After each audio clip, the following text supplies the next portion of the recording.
of the Brexit Party. Nigel, a very good morning to you.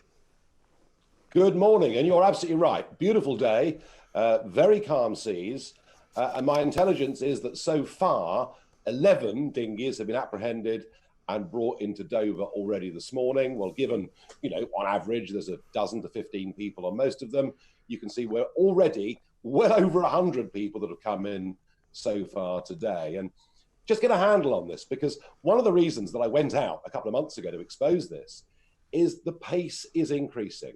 In 2018, 300 people came via that route.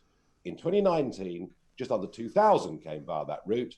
We are on course, Mike, this year for 7,500. And what I was trying to do was to alert people to it. Yes, and incredibly, Nigel, you have alerted everybody to it, and yet, aside from talk radio, hardly anybody else is paying any attention to it.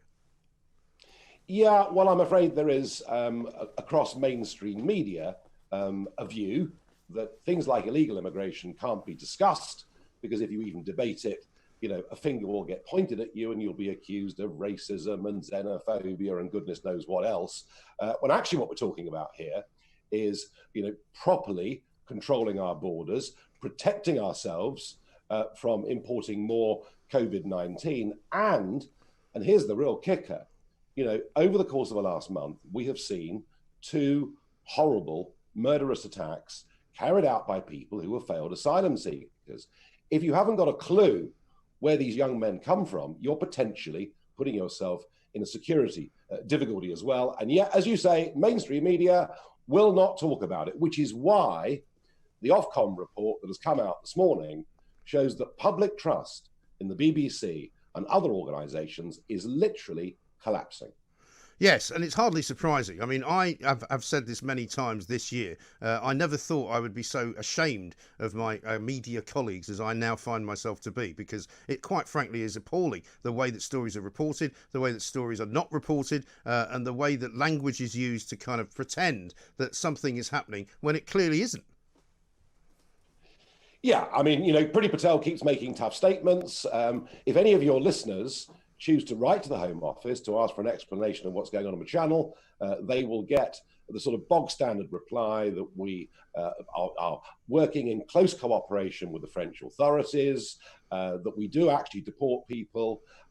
It just is nonsensical. And I kind of wonder, because I know that Priti Patel herself would like to get tough on this. I just feel that she's part of a Conservative government and cabinet that aren't really very conservative and don't have the will to do anything about it. Remember, Australia faced this 10 years ago.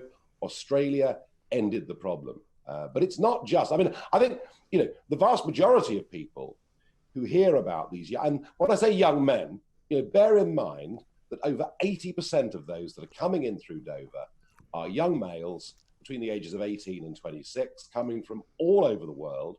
In many cases, they have no documentation, so it's difficult for us to know really who they actually are.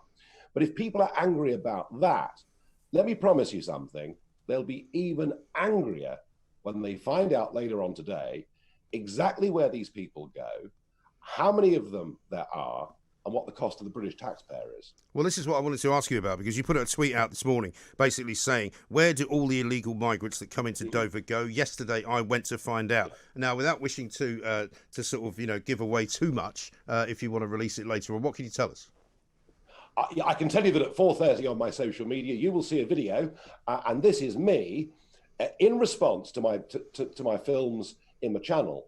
A lot of members of the public emailed in to say, something really fun is happening to our local hotel.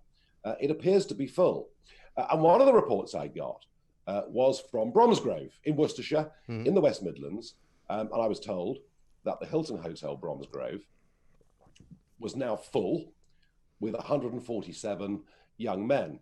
Asylum seekers, illegal migrants, you can choose the phrase which you prefer. So I went up yesterday to Bromsgrove to investigate this.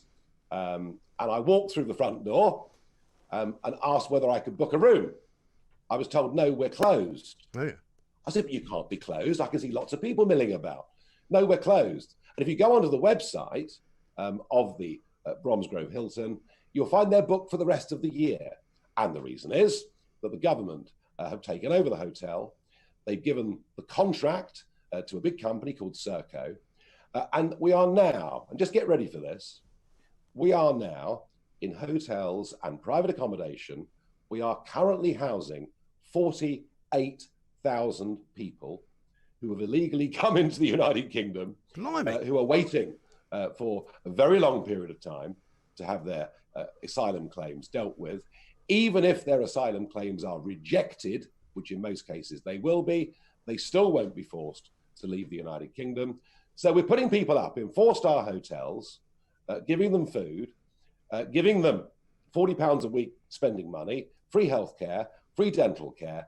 And you know, Mike, the estimated cost of this over the next 10 years and the contracts that have been given out to these big companies, it's 4 billion sterling. All right. I mean, that is a vast sum of money. And that estimate was made before the increase in numbers that are coming in this year. So it's going to be even bigger than that. And that's extraordinary. You know, that is absolutely extraordinary, Nigel. I'm not quite sure. It is extraordinary. I think I'm going to ask you to repeat the numbers again, because I think people are going to be listening to this going, actually, I can't believe my ears. 48,000 people. I tell you what they can't believe, and that is that nobody, and I mean nobody, in our national broadcasters, in our national newspapers, has done anything about this story. They all think it's too difficult, too awkward, too embarrassing. So the figures are, we are currently housing in hotels and private houses 48,000 people, over 80% of whom are young men between the ages of 18 and 26. And the estimated cost of this for the next 10 years is £4 billion. And that is an underestimate.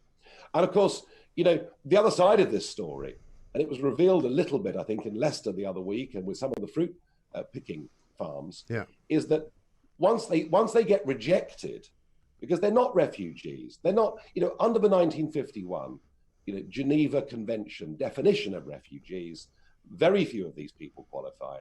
When they're rejected, they stay in the country and then go into effectively the slave economy, which we know is booming in many parts of this country. And, you know, frankly, a lot of our big employers are totally unscrupulous about this. You know, we should be hanging our heads in shame that this kind of thing is going on in modern day Britain. Well, all you got to do to sort of double check all of that you've just told us is look at what happened in Glasgow just a few weeks ago, where a hotel which was full of asylum seekers right in the centre of Glasgow, I think it was in Bath Street, which I know well, and there was you know, a guy went berserk with a knife and stabbed a police officer and tried to stab many other people, and it turned out that the entire hotel was full of asylum seekers.